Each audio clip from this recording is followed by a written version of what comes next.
예, 안녕하십니까. 저는 1953년생으로 올해 고2를 며느리집에서 했으니까 만 69세고 보통 나이로는 70이 되겠습니다.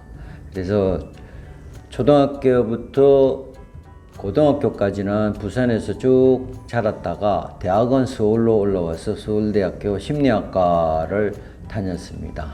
그래서 77년에 대학을 졸업을 하고 바로 군대에 갔습니다. 그래서 군대에 2년간 복무를 하고 나서 다시 한진중공업으로 입사를 하게 되었습니다. 어쨌든 지금까지 딱딱 터닝 포인트에서 별다르게 크게 기간의 간격이 없이 이렇게 된 것은 상당히 저로서는 행운이라고 보겠습니다. 30년 동안 한진중공업에서 근무하다가 퇴직한 그해 청소년 상담사로 의정부시 청소년 상담 복지센터에 취직이 돼서 근 10년을 넘게 상담을 하면서 지금에 이르고 있습니다.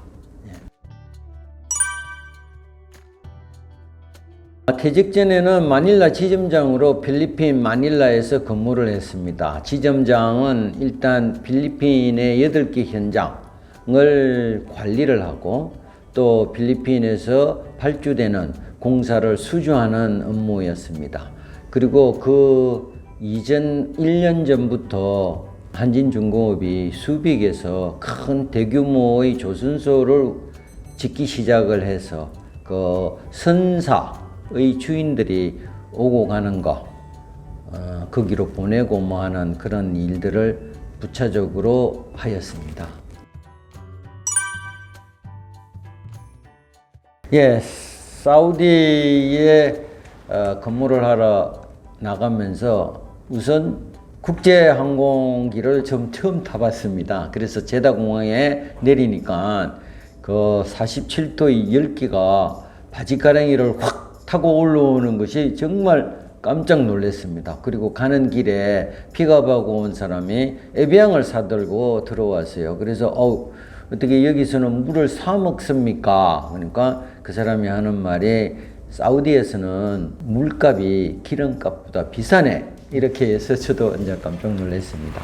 제가 근무를 사우디 현장에서 한 2년 정도 하면서 거기 도착해서 숙소를 배정받고 일주일 만에 제가 가지고 간 네일 10벌을 다 세탁을 해서 늘어놨는데 갑자기 모래 폭풍이 들이닥쳤어요. 그래서 우리 영화 미래 같은 데 이렇게 보면은 땅과 하늘이 맞닿아서 모래 폭풍이 불지 않습니까? 그래서 내일을 전부 다 잊어버렸어요. 그래서 와이프한테 다시 내일을 좀 보내라고 해가지고 겨우 그냥 내일을 다시 입는 그런 상황이 생겼습니다. 근데 사우디는 정말 47, 8도의 고열의 어떤 사막지대지만은 그래도 사우디는 참 좋은 데가 많습니다. 제가 처음 가서 오렌지라는 걸 처음 먹어봤고요. 또 뭐 비행기도 처음 탔습니다만은 걔들은 비늘 없는 물고기는 안 먹어요. 그러면은 낙지라든지 이런 것들이 일단 막 버려요. 그러면은 그것을 식당에 가져가면은 낙지 볶음도 할 수도 있고요. 또 홍해는 조개가 지천이고요. 고기들이 일단 열대고기라서 그러는지 철근을 쪽 뾰족하게 철공소에서 만들어서 그냥 찍으면 잡힐 정도로 고기가 많이 있었습니다. 그리고 그 비싼 티본 스테이크도 매주 금요일 날 또 해변가에서 이렇게 먹고, 그러니까 사우디는 고생을 많이 했지만은 저로서는 상당히 신기한 그런 경험을 많이 한 장소라고 할 수가 있겠습니다.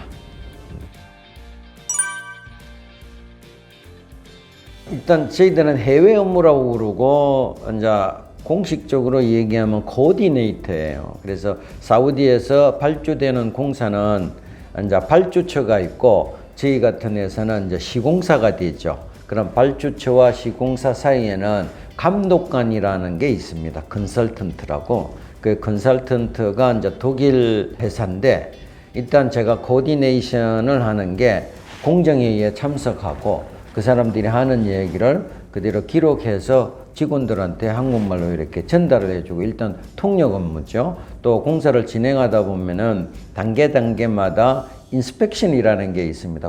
콘크리트를 치기 전에 배설이 잘 됐는지 이러는 거를 컨설턴트가 와서 이제 체크를 하게 되는 거죠. 그러면은 같이 배석을 해가지고 필드 엔지니어한테 잘못 지적된 거는 이렇게 수정을 하라고 하는 일도 했고, 그 다음에 이제 제일 중요한 거는 우리가 공사 대금을 이제 기성 청구를 영어로 이렇게 서류를 만들어서 기성 청구를 하는 그런 거죠. 그러니까 영어로 돼 있는 업무를 제가 다 했다고 보면 되고요. 제 밑에는 이제 필리핀 이제 로여가 하나 있었고, 그 다음에 태국 대학원 졸업을 하는 애도 있었고, 방글라데시 애도 있었고, 한 4~5명을 건드리고 일단 업무팀을 구성해서 업무를 관장을 했습니다.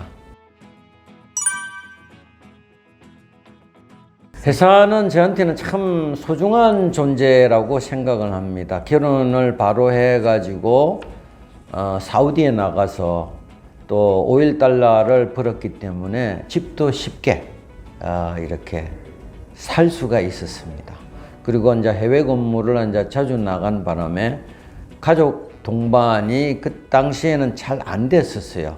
또 현장의 실정으로 봐가지고 가족을 대동해서 갈 여건도 안 되었죠. 공사 이제 프로젝트가 끝나면은 2~3년 만에 끝나면은 다시 돌아와야 되는 상황이기 때문에 그 대신에 이제 제가 사우디에서는 부르지는 못했지만은 암스테르담이라든지 필리핀이라든지 이런 데 근무할 때는 와이프를 휴가 기간에 들어오라고 그래가지고 그쪽 지역, 현지에서 일단 휴가를 보내던 그런 것이 상당히 도움이 많이 되고, 또 88년도에 벌써 유럽 여행을 아내와 같이 했다는 것은 회사의 어떤 덕을 많이 보았지 않느냐. 그래서 30년 넘게 뭐 상하 간에 전 특별한 갈등이 없었고, 그 다음에 진급도 남보다 상당히 이제 빨리 됐었어요. 회장님 눈에 들어서 빨리 올라갔지만은 결국 그것이 나중에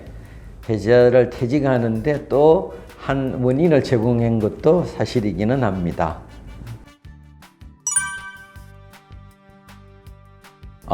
그건 지금 뭐 큰 대기업이라고 하지만은 회장 중심의 경영 체제라고 보면 될 수가 있는 거죠.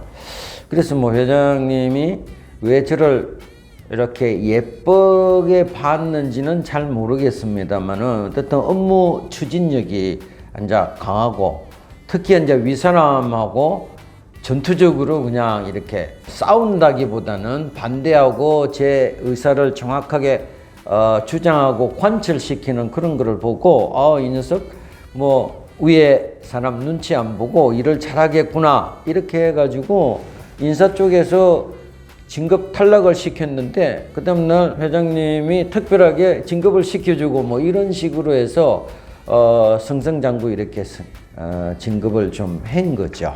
그러면서 이제 계열사는 뭐 전무라는 분과 이제 기획실에서 근무를 할 때 한번 이제 트러블이 좀 있었어요. 그런데 그 전무라는 사람을 대한항공에서 회장님이 픽업을 해왔기 때문에 그 사람을 내칠 수는 없고, 그래서 야 너는 저기 계열사로 가라. 그래서 이제 계열사 본부장으로 갔다가 이제 3년 후에 대표이사를 하게 됐죠. 근데 뭐 국내에서는 정말 스트레스를 많이 받는 일이었지만은 주로 이제 저는 해외 근무를 30년 중에서 한 3~4년을 해외 근무를 했었어요. 그래서 이제 해외 근무를 하다 보니까 주로 기억에 지금 남는 거는 해외 생활을 한 것밖에는 없습니다. 그래서 특히 이제 사우디 같은 때는 비행기도 처음 타보고 오렌지도 먹고 티본 스테이크도 먹고 좋은 뭐 고생은 했지만은 그 나름대로의 경험을 많이 했고요. 암스테르담에서 이제 3년간 근무를 했을 때는 제가 그 간 당시가 1985년이었어요. 그러다 보니까는 거기에는 나체천도 있었고요. 또 목욕탕이 혼탕인 데가 있었어요. 그래서 남녀 구분을 특별하게 이렇게 하는 게 아니라 가지고 저로서는 새로운 또 경험이었죠. 그런 데도 한번 가보기도 하고 5월 달에는 공원 같은 데 가면은 거의 전나로 해가지고 여성들이 일광욕을 즐겨요. 왜냐하면 북위 한 55도 되는 그 상황이다 보니까 겨울철에는 계속 흐리고 비가 오고 10시에 해가 떠가지고 오후 4시 되면 해가 지는 그런 상황이기 때문에 봄철에 많은 사람들이 일광욕을 즐겨요. 저희들이 이제 선글라스를 끼고 안 들키게 이렇게 구경하는 그런 것도 이제 좀 기억이 납니다. 그리고 제가 휴가를 가는 대신에 와이프를 제 왕복 항공료를 이용을 해가지고 현지에서 이렇게 유럽 여행을 다니고 뭐 이러는 것이 상당히 좋죠. 그 다음에 필리핀 역시 현지에서 와이프가 살기에는 좀 척박한 환경이기 때문에 와이프를 매 6개월마다 그래서 저 루손섬에서 쭉 밑에 민다나오 섬까지 쭉 여행을 한 것도 상당히 저한테는 큰 보탬이고 또 큰 회사의 혜택이라고 이렇게 보겠습니다. 예, 일단 너 이제 나가라는 이제 사인이 왔었죠. 그래서 1년간 비상근 고문이라는 제도가 있었어요. 그래서 급여는 한 3분의 1 수준을 주면서 이제 출근은 하지 않으면서 장례를 준비를 하라 하는 1년의 유예기간을 주는 상태입니다. 이제 그 당시에서 가장 고민되는 게 뭐를 할 것이냐. 예를 들어서 1억 이상의 연봉을 받다가 내가 이제 땡 해가지고 나가면은 공무원 연금처럼 오는 것도 아니고 퇴직금만 받으면 끝나는데 어떻게 생활을 유지할 것인가 하는 것이 가장 큰 고민이었죠. 이제 그러다 보니까는 일단 무엇을 할 것인가는 고민을 하는데 퇴직 전에 일단 그런 고민을 하면서 여러 군데를 이제 찾아다닌 거죠. 그러니까 이제 헤드헌터가 그 당시에 앉아있는데 헤드헌터는 주로 이제 건설을 했고 해외 경험이 많으니까 해외 나가라 하는 조건으로 채용을 하겠다고 그러는데 와이프가 결사 반대를 했죠. 이제 나는 더 이상 당신과 헤어져서 살기는 싫다. 이래서 그거는 뭐 포기를 한 거고 이제 엔지니어링 회사라고 해가지고 건설회사와 같이 한 협력업체로서 설계를 하는 회사가 있어요. 그래서 이제 그 설계회사가 채용을 임원으로 채용을 해주는 대신에 수주를 건설회사가 수주를 받으면은 엔지니어링이 떨어지거든요. 그걸 좀 해달라고 하는데 사실상 그 상황에서는 제가 본사에 들어가서 뭐 얘기하는 것도 좀 그렇고 그래서 일단 그거는 사죄를 했고요. 그러다 보니까 또 갈 데가 없지 않습니까? 근데 이제 업체에서 임원으로 퇴직한 분을 자기 회사 임원으로 모신다고 해가지고 강남 어디에 큰 빌딩에 이렇게 갔는데 거기서는 아주머니들이 많더라고요. 그래서 가만 보니까는 소위 다단계 회사예요. 그러니까 저보고는 임원으로 해가지고 그 아주머니를 관리하면 된다라고 얘기는 하지만 속내를 보면은 일정 부분 투자를 해가지고 어떻든 수익성 사업을 같이 하자는 거기 때문에 일단 그것도 거절을 했습니다. 그러다 보니 사실 어디 갈 데도 없고 하는 상황인데 이제 퇴직을 앞에 둔 한 8개월 전에 그 당시에 상담사가 신문 광고나 방송에서 많이 회자가 됐었어요. 노인 상담사라는 거하고 청소년 상담사, 일반 심리 상담사.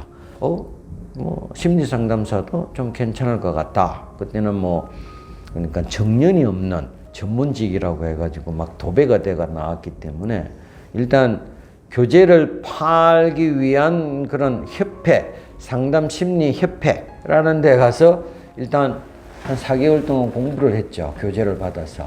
그렇게 해가지고 자격증을 땄는데 사실은 그 자격증이 좀 필요가 없어요. 그 자격증을 요구하는 데도 없고 그러는데 누가 청소년 상담사가 국가 자격이니까 거기가 청소년 상담 복지센터의 상담사로 근무할 수 있다라는 팁을 누가 주더라고요. 그리고 그 당시에 특집으로 방송사에서 청소년 문제에 관한 가출에서 범죄 이런 연속 시리즈를 하는 거를 우연히 몇 번 보다 보니까 상담사가 괜찮겠다. 청소년 상담사가. 근데 청소년 상담사 이제 한국 산업인력공단 이제 홈페이지에 들어가서 보니까 심리학과를 졸업한 사람은 응시 자격이 있더라고요. 청소년학과, 심리학과, 그다음에 상담학과, 발달학과 이러는 과 졸업생들만 응시할 수 있다고 그래서 제가 청소년에 대한 특별한 사명의식이나 이런 것보다는 내 전공으로 해서 응시 자격이 생기니까 한번 해보자 이렇게 해가지고 공부를 해서 자격증을 따고 그 다음에 이제 상담복지센터에 지원서를 이제 내기 시작했죠.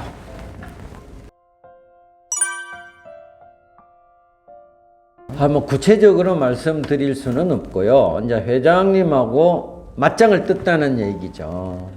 마닐라 국제공항 수주하는 건으로 해서 회장님의 그거는 건설 영역을 늘리지 말고 일단 현장 벌어진 것만 빨리 마무리를 하고 조선 쪽으로 추력하는 그런 심정일 건데 저는 좀 의견이 달랐죠. 마닐라 지점장이고 마닐라 지점이 건설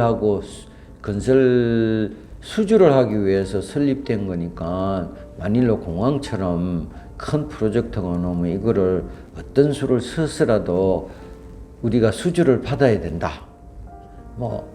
대한항공도 그런 계열사인데 우리가 공항하고 항만은 노하우가 있는 거거든요. 그렇게 강력하게 주장을 하다 보니까 아마 좀 괘씸죄에 걸린 것 같아요. 거기에다가 그 전임자가 프로젝트를 하나 수행하는 과정에서 필리핀 현지 업체랑 이 기성관계에 뭔가 문제가 생겨가지고 회사를 못 준다. 이쪽에서는 달라. 이렇게가 대법원 판결로 취급을 하라는 판결이 내려져 있는 상태에서 제가 이제 마닐라 지점장으로 갔죠.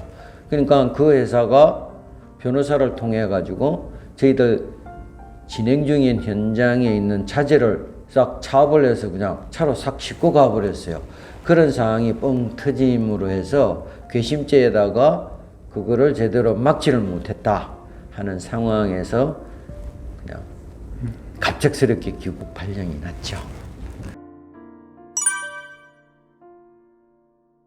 그렇죠. 일단은 사실상 우리가 법적으로 지불해야 된다고 대법원 판결까지 났으면은 어떻든 적든 많든 이렇게 줘야 되는데 그거를 주지 않고 필리핀에서 뭔가 좀 로비로 해서 잘 해결을 하려고 하는 그런 것이 조금은 이제 문제가 될 수가 이제 있었던 거죠. 근데 그렇게까지 얘들이 강성으로 나올 거라고는 생각을 못했죠. 그래서 현지 변호사를 통해 가지고 걔들하고 계속 접촉하면서 내고를 하고 있는 상황인데 강경으로 이렇게 나오는 바람에 저도 그냥 허를 좀 찔렸다고 봐야 되겠죠. 근데 제일 큰 거는 어떻든 괘씸죄에 좀 걸렸다 하는 것이 제가 퇴직을 하게 된 첫 번째 이유지 않겠느냐 저는 그렇게 생각을 하고 있습니다. 그러니까 아까처럼 회장님 오랫동안 이렇게 총애를 받아 와서 그러는지 바로 그냥 퇴직 처리가 안 되고 1개월간 이제 보직 대기로 있다가 그 다음에 이제 1년간을 비상근 고문으로 발령이 났죠. 그래서 급여 3분의 1을 받으면서 장례를 준비를 하라 이러는 상황이었기 때문에 사실상 그런 완충 기간에서 뭔가 이제 여러 군데를 알아보고 준비를 이제 할 수가 있었던 거죠. 그래서 일단은 처음 상담사에 도전을 한 거는 그쪽에서 주는 교재, 그것도 6권으로 해가지고 주로 이제 공부를 했고요. 이제 청소년 상담사는 한국산업인력공단의 홈페이지에 가면은 과목명이 나와 있습니다. 그 수험서가 한 시대고시사를 위시해서 한 3개 출판사에서 나온 교재가 있어요. 한 권에 끝내기 해가지고 이론서와 문제집이 한테 묶여 있는 걸로 있는 거를 뭐 3개를 이렇게 다 봤죠. 근데 이제 상담이라고 하는 게 원래 심리학에서 이렇게 가지치기를 해가지고 나간 거기 때문에 발달 심리라든지 청소년 이해라든지 그다음에 학습 이론이라든지 이런 것들은 다 이제 학교에서 이렇게 배웠던 과목들이거든요. 그러니까 이해가 쉬웠죠. 그래서 준비하는 데는 한 4개월 정도 걸려가지고 일단 합격을 했죠. 그런데 문제는 뭐냐면은 실기시험이 없고 면접시험이 있습니다. 그럼 면접은 사실상 상담을 한 번도 안 해본 사람한테 면접관들이 면접에 관한, 그러니까 상담에 관한 질문을 하는 거예요. 뭐, 내담자가 와서 갑자기 저는 상담을 못 받겠다고 그러면 어떻게 할 것이냐, 이제 이런 거기 때문에 상담 사이트를 뒤져가지고 상담의 여러 가지 유형이나 이런 내용들을 전부 정리를 해가지고 노트를 잘 만들었죠. 그렇게 해가지고 면접도 이상 없이 통과를 했는데 어떻게 우연이라 할까 시대고시사에서 저한테 연락이 왔어요. 면접책을 아직 자기들이 집필을 못했는데 집필을 할 수가 있겠느냐. 그래서 그러면 좋다. 내가 시험 준비를 하면서 면접 시험 준비를 하면서 노트가 있으니까 그걸 일단 정리해가지고 한번 해보기로 하자. 그래가 2014년에 했는데 지금 2022년까지 지금 9판이 나왔습니다. 그래서 지금 베스트셀러가 지금 계속되고 있고요. 지금 1급 시험, 필기 시험을 보고 나서는 지금 1급 필기 수험수가 없어요. 그래서 시대고시사한테 제가 제의를 했죠. 1급 수험수를 한번 만들어 보는 게 어떻겠느냐. 이제 1급 응시자는 사실상 인원이 많지가 않아요. 보통 2급, 3급은 3,000명대인데 1급은 이게 또 한 500명? 뭐 이 정도 수준밖에 안 되는데 앞으로는 그래도 20%씩 늘어날 거다. 그러니까 얘들이 이제 손익분기를 보는 게 이제 전부를 보거든요. 그러면 2, 3년 후면은 전부가 넘어갈 거니까 미래를 위해서 좀 투자를 하자. 이렇게 해가지고 집필이 끝나고 지금 현재 인쇄 중에 있습니다. 그것도 이제 최초로 이제 나오는 책이 되겠죠.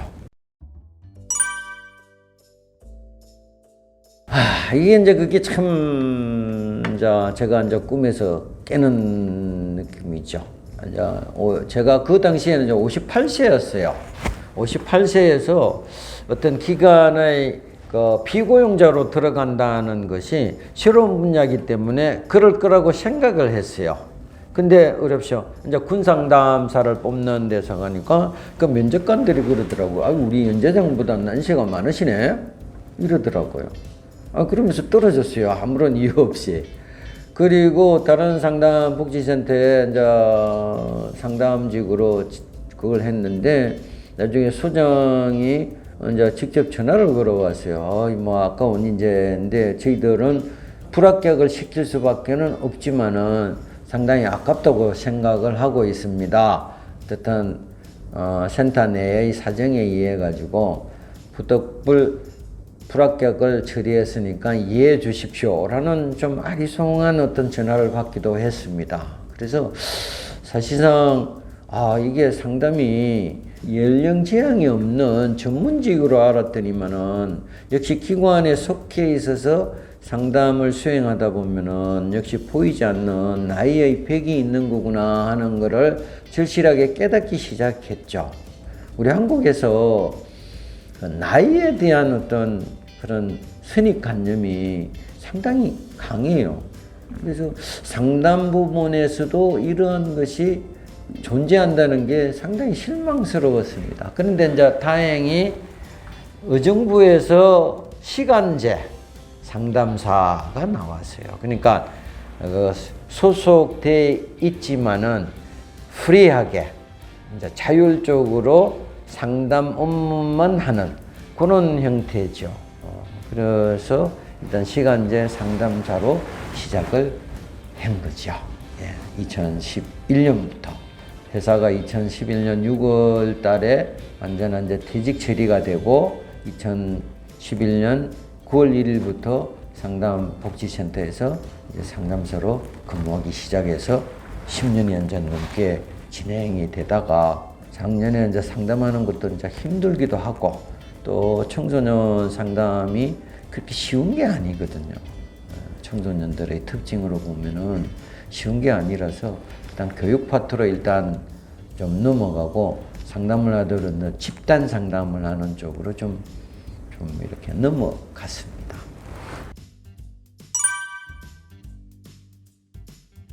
우선은 사실상 그런 것도 고민이 많았죠. 내가 이렇게 억대 연봉을 이렇게 받은 사람이 이렇게 해가지고 나중에 채용되고 나서 급여 수준을 보니까 정말 내가 이게 꼭 다녀야 되나? 이런 생각을 하다가 아니다. 무엇을 하든지 간에 제가 항상 신조처럼 생각하는 거는 그 일에 전문성을 기하면은 돈은 자연적으로 따라온다 라는 저는 이제 철학이 있었어요. 그래서 일단 상담사가 돈이 되는 직업이 될 수가 있다. 이래서 이제 상담일을 시작을 했습니다. 그러나 그렇지만은 항상 과거의 어떤 상황의 급여 수준과 그 가졌던 권력과 이러는 거를 생각해 보면은 남 밑에서 이렇게 근무한다는 게 정말 어렵고 힘든 그런 경험들이 상당히 많았죠. 그렇지만 어떻게 합니까? 일단 상담사로 출발했으니까 상담의 어떤 깊이를 좀 더 더해보자. 이렇게 해가지고 상담을 하면서 대학원에 다시 앉아 또 들어가서 2년 반 해가지고 대학원에서 상담을 좀 더 본격적으로 이제 공부를 하기 시작을 했죠. 그래서 그런 퇴직 전과 후의 고리를 끊는 것도 한 2년 정도 걸렸다고 보면 될 거예요. 심적으로 여러 가지 갈등도 이제 좀 많았고, 또 제가 들어가서 대기업의 임원에 또 대표이사 했다고 하는 이 자존감을 내려놓기가 힘들다 보니까 회사에서 했던 거 저는 격리 자금을 제외하고는 모든 일을 다 해봤거든요. 그렇기 때문에 그 센터의 그 조직 관리, 인사 관리, 그 다음에 업무 관리, 실적 관리 이러는 거에 보면은 너무 그냥 주먹구구식으로 진행되어 있기 때문에 상당히 좀 조언을 한다고 그러나 그 사람들 보면은 좀 권위의 자리에 직책에 도전하는 그런 걸로 아마 상당히 좀 비쳤을 가능성도 좀 있는 거지만 그래도 그냥 나이를 많다 보니까 순응하는 거를 이제 점점 배워가기 시작을 한 거죠.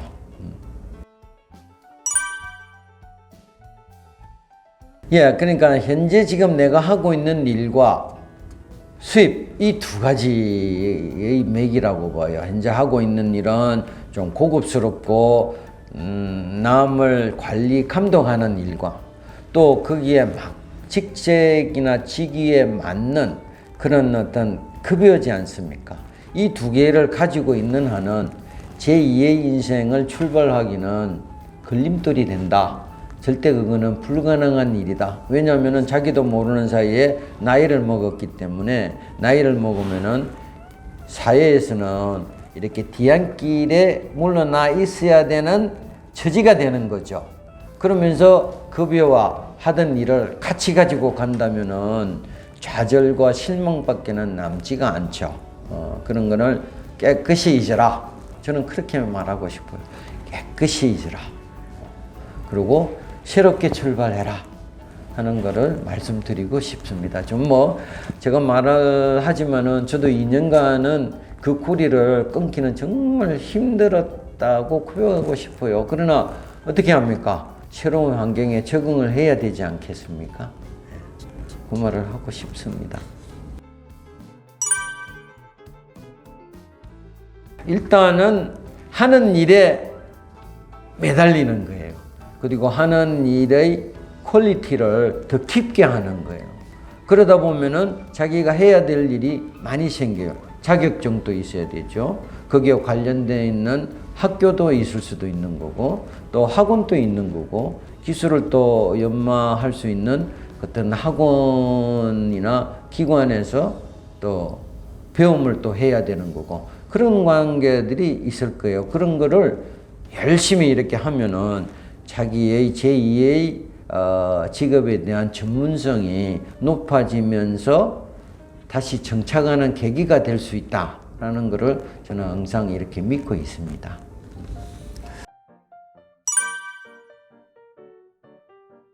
자기 일에 그렇게 싹하니 만족하는 사람이 어디에 있겠습니까? 근데 어떻든 청소년을 대하면서 여러 가지 청소년이 가지고 있는 특징이 있어요. 첫째는 상담이라는 것을 부정해요. 왜 내가 상담을 받느냐? 엄마의 강요에 못 이겨서 상담을 받는, 그러니까 우리는 그거를 이제 비자발성 내담자라고 그래요. 그러니까 억지로 상담을 받는 케이스가 많고, 두 번째는 책임감이 없어요. 뭔가 상담 약속을 하면은 잘 안 나타나요. 핸드폰도 꺼버리고. 그 다음에 세 번째는 상담보다는 친구들하고 놀기를 더 좋아해요. 그 다음에 네 번째는 변화하는 것이 힘들어요. 자기 자신이 변화한다는 것은 깊은 통찰을 통해서 일어나는데, 청소년들이 그런 변화를 갖는다는 계기가 상당히 좀 힘들거든요. 그런 특징으로 인해 가지고 상담이 정말 어렵다는 것을 체험하게 돼요. 그러면서 심리학으로 상담을 얼렁뚱땅 하다가는 안 되겠구나. 그래서 이제 대학원을 가는 계기도 이제 그런 것이 기초가 됐다고 볼 수가 있는 거죠. 그래서 상담일은 그렇게 어렵지만은 삽시간에 애들이 변하는 거를 보는 거는 정말 하나의 기적이라고 볼 수 있는 거예요. 이제 맨날 농땡이 치고 게임하던 애가 대학이나 고등학교를 목표로 해가지고 공부를 이제 하기 시작을 할 때거나, 부모하고의 갈등이 있었던 애가 이제 부모를 이해하고 부모의 말을 잘 따르게 되는 그런, 또 꿈도 없는 애들이 상담, 그러니까 진로 상담을 통해서 자기의 꿈을 찾아가고, 이렇게 청소년들은 변하지는 않지만은 변하게 되면은 삽시간에 변해요. 성인들에 비해서는 삽시간에 이렇게 변하기 때문에 그런 걸 보면서 이게 상담이라는 게 이런 메리트가 있구나 하는 걸 이제 느끼게 되죠. 근데 이제 마음이 이제 안 좋은 거는 경제적으로 여러 가지 어려움을 겪고 있는 청소년들을 보면은 정말 마음이 아파요. 상담사로서 어떻든 돈을 보태줄 수 있는 상황이 되지 않습니까? 그리고 두 번째는 준비가 안 돼 있는 부모 밑에서 망가져가는 애들을 볼 때는 정말 가슴이 이렇게 아픈 그런 상황이죠. 그러나 어떻든 상담을 10년 넘게 하면서 그런 청소년들이 변해가는 것을 보는 것이 정말 큰 보람이라고 하면은 할 수가 있었죠. 일단은 저희들은 이제 청소년 상담 복지센터의 소속 상담사로 되어 있으면서 센터에서 상담 신청이 이제 부모로부터 오거나 이제 청소년들한테 오면은 상담 신청서를 작성을 해서 이제 각 소속되어 있는 상담사한테 배분을 해줍니다. 제가 이제 주로 그거 하는 거는 비행으로 해가지고 법원에서 강제적으로 하는 상담. 그 다음에 부모와 갈등이 심한 애들, 그 다음에 비행을 주로 하게 되는 학교에서 문제를 일으키는 학생, 그 다음에 스마트폰을 과다 사용함으로 해서 부모와 그 다음에 성적 이런 것이 문제가 있는 학생을 주로 제가 배당을 많이 받는 거죠. 그러니까 여 상담사에 비하면은 조금 하드한 케이스들이 현재 저한테 이제 많이 오는 거죠. 그래서 일주일에 12시간을 이제 행정시간을 이제 3시간 포함을 해서 12시간을 이제 상담으로 하게 되면은 일주일에 만나는 학생 수가 한 7명 내지 8명이 돼요. 그래서 1년으로 치면은 40한 대여섯 명에서 50명 사이. 그러면 제가 이제 10년이면은 그건 한 500명 가까이 상담을 했을 거라고 추산을 하고 있죠.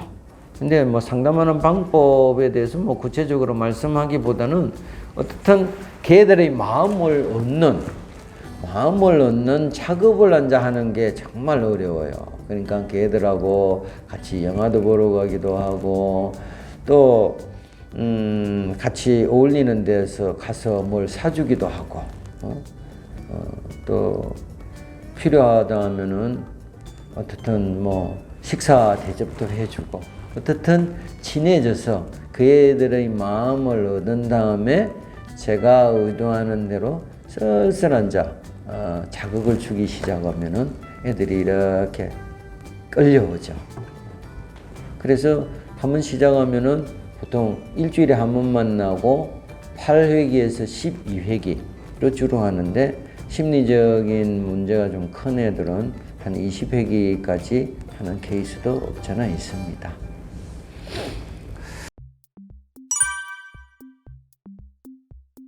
아까 말씀드린 대로 제 자체적인 문제예요. 내가 이런 사람인데 현재 내가 이런 대우를 받으면서 이런 일을 꼭 해야만 하는 것이 한 2년 정도로 해가지고 이제 극복이 된 거고요. 이제 두 번째는 상담 조직에 관해서 오는 스트레스예요. 뭐 여성 차별적인 발언은 아닙니다만은 남성 건설회사의 조직 문화에서 30년 넘게 이렇게 길들여 온 사람이 여성들은 좀 섬세하잖아요. 섬세한 면에서 좋지만은 또 과단성 있는 결정 그런 거는 좀 부족해요. 그러다 보니까는 아까처럼 조직이나 과업 관리나 그 다음에 이제 인사 관리나 이런 측면에서 탁탁 불거지는 상황에 대해서 제가 이제 지적질을 하고 충고를 하다 보면은 그쪽에서는 못마땅하게 생각하죠. 뭐 처음에는 뭐 대표이사도 하고 뭐 임원해가지고 회사 생활을 하니까는 뭐 얼마나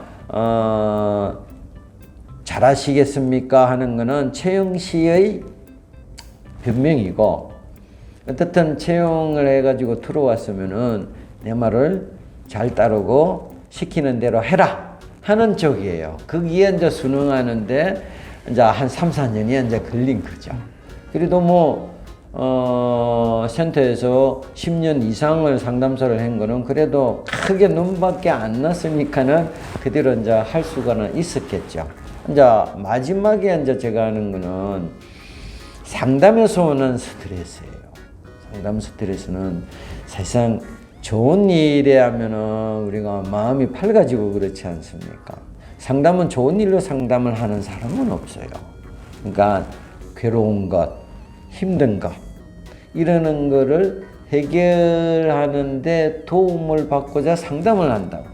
그러다 보니까는 어두운 면을 항상 이렇게 느끼고 같이 공감을 해야 돼요. 상담사는 그러니 해가지고는 안 되는 거예요. 상대방은 상담하는 사람이 얼마만큼 자기의 처지를 잘 이해하고 자기와 같은 그런 정서를 느끼는가 하는 거를 간을 봐요. 마음을 얻는다는 거는 나를 잘 이해하고 나와 같은 생각을 하는 사람이구나 하는 인정을 받는 과정이거든요. 그러다 보니까 그냥 근성으로 듣는 게 아니라 온갖 이 정리를 가지고 다 그 상황에 몰입하다 보면은 정신적인 피로가 빨리 와요. 그리고 이제 학생들뿐만이 아니라 상담을 하는 과정에서 부모가 문제가 있다면 이제 부모를 이제 불러서 부모 상담을 같이 병행을 하거든요. 그럼 부모 상담은 결국 부부 관계도 또 문제가 있어요. 시대가구의 문제가 있는 거고. 부모가 문제가 이제 크다 할 때는 이제 부부 상담을 또 하기도 하는 겁니다. 그러니까 항상 음성적이라기보다는 좀 인생에 있어서의 그 어두운 면들을 갖다가 이렇게 훑기 때문에 토요일, 일요일 날은 어디 좀 쉬어야 돼요. 쉬지 않으면은 그걸로 해가지고 상당히 큰 스트레스를 받고 간혹은 상담사들이 우울증에 걸리는 수도 있어요. 그런 그리고 세 가지 부분에서는 상당히 좀 어려움을 경험을 했다고 할 수가 있겠습니다. 일반 사람들이 돈이 많이 벌면은 많이 저축이 되고 적게 벌면은 적게 저축된다는 그런 선입관을 가지고 있어요. 그러나 100만 원을 버는 사람과 500만 원을 버는 사람은 생활의 질이 다르지만 저축하는 돈은 거의 없다고 보시면 돼요. 거기에 맞게끔 자기가 받는 수입에 걸맞게 행동적인 생활 수준을 유지하기 때문에 돈을 많이 번다는 거는 사실상 해당하지 않아요. 그러니까 봉급쟁이는 사실상 애들 이제 교육시키고 학원 보내고 뭐 또 문화생활을 즐기고 하면은 사실상 없습니다. 빈털털이에요. 단 그래서 남는 거는 집밖에 안 남고 퇴직금밖에 안 남는 거예요. 그런데 뭐 돈을 많이 벌었으니까 많이 저축해 있지 않느냐 하는 거는 사실상 세러리맨을 해보지 않은 사람들의 일반적인 생각일 뿐 세러리맨은 똑같아요. 저 역시 마찬가지인데 여행스럽게 한번 그 전무와 한번 트러블이 있어가지고 회장님이 이렇게 계열사로 뺐지 않습니까? 이제 지금은 대륜 ENS라는 가스회사고 그때는 한진 도시가스회사에서 본부장으로 이렇게 보낼 때 가 있어 한마디였어요. 그런데 그 노조에서 반대를 했어요. 낙하산 인사라고. 회장이 보내는 사람들은 받기 싫다. 이거예요. 그래가지고 공정에 떴어요. 이쪽은 퇴직 처리를 해버린 거고 그쪽에서는 입사를 안 해줬기 때문에 한 3개월 동안 공정에 떠버렸어요. 그 당시에 실업급여도 저도 받았고 그래서 안 되겠다. 이건 문제가 있다. 그렇게 해서 제가 그 당시에 연금보험을 3개를 들었어요. 그래서 이게 갑작스럽게 회사에서 퇴직하게 되면은 정말 빈털털이다. 그래서 일단 보험에 들자. 근데 이제 뭐 회장님의 뭐 지시로 가게 되니까 그 회사에 못 들어갈 거라고는 생각지를 안 했습니다. 조금 이제 지연될 뿐이다 하는 거죠. 그래서 회장님이 그 사장을 불러서 막 호통을 치고 또 인사 담당자가 와가지고 본부장님 노조위원장을 한번 만나서 한번 뭐 술 대접도 하고 그냥 하시는 게 좋을 것 같습니다. 그래서 이제 만나서 허심탄회하고 내가 뭐 관리본부장으로 간다고 해서 노조 탄압하러 온 건 아니다. 뭐 이렇게 해가지고 뭐 노동조합에서 철회를 했죠. 그런 계기가 있었기 때문에 이게 노후를 재정적으로 준비를 해야 된다. 이래서 이렇게 보험에 드러나가지고 지금 또 그 덕을 상당히 많이 보고 있다고 생각을 하고 있습니다. 앞으로는 뭐 상담을 일단 시작을 했으니까요. 일단 상담 지금 책이 지금 면접에 베스트셀러 되다 보니까 그걸 계속 이제 업데이트를 시켜줘야 되는 거고, 이제 1급 이제 필기 책이 이제 나오면은 그것도 이제 업데이트를 해야 되는 거죠. 거기에서 다른 이제 상담과 관련돼 있는 어떤 책도 좀 쓰고 싶고, 청소년 자녀를 둔 부모들에 대한 어떤 지침서 같은 것도 좀 만들고 싶고요. 또 뭐 꿈이지만은 될는지 안 될는지는 모르지만은 상담센터를 좀 잘 나가는 상담센터 뭐 이렇게 그냥 유튜브도 좀 전파도 타고 또 방송사에서 좀 부르면은 상담센터가 돈을 잘 벌 수가 있거든요. 그런 걸 이제 하는 거를 일단 목표로 좀 삼고 있습니다. 우선은 뭐 퇴직을 앞둔 분들은 내가 현재 하고 있는 일과 급여 수준, 대우는 깡그리 잊어라. 그 다음에 두 번째는 자기가 하고 있는 일과 관련되어 있는 일을 찾아라 하는 거예요. 저 같은 경우에는 좀 다른 분한테 적용하기는 좀 힘들어요. 이제 건설회사에 근무하다가 상담사로 됐다니까 다른 분들도 뭐 건설사에서 상담사로 바로 갈 수 있는 걸로 아는데 저는 이제 심리학을 전공을 했기 때문에 청소년 상담사 자격증을 받을 수 있었거든요. 그래서 퇴직을 하는 일반적인 분들이라면은 자기가 하고 있는 일과 관련된 일을 일단 좀 찾아라. 그 관련돼 있는 일과 관계되는 자격증이 있으면은 퇴직 전에 빨리 시간을 내서 공부를 해서 취득을 하라. 그 다음에 세 번째는 시설에 투자하지 말라. 그러니까 내가 그런 일을 한다 하더라도 직접적으로 운영하기보다는 그 방면에 그냥 무급여를 받는다 하더라도 경험을 2, 3년 동안 해서 그 분야의 그 흐름을 잘 알아야 된다고 생각을 합니다. 그래서 그 네 가지를 좀 부탁을 하고 싶어요. 성급하게 생각하지 말고 어떻든 뭐 퇴직이라는 거는 나이를 먹으면 자연적으로 찾아오는 거니까 좀 마음 느긋하게 먹으면서 단단히 따질 것 따져가면서 준비를 하시라 하는 것이 제 부탁입니다.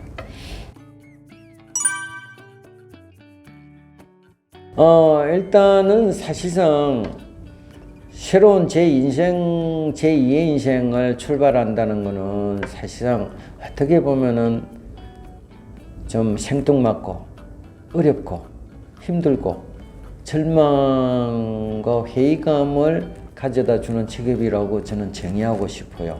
그러나 어떻든 제2의 인생, 앞으로 100세 시대에 접어든다면은 내가 60세 이후의 먼 미래를 보고 이제 새롭게 시작을 해야 된다는 각오를 분명하게 해야 될 겁니다. 그래서 뭔가 퇴직하기 전에 내가 등을 비빌 수 있는 그런 경제적인 여건이 있을 때 퇴직을 염두에 두고 뭔가 새롭게 출발할 수 있는 그런 기술에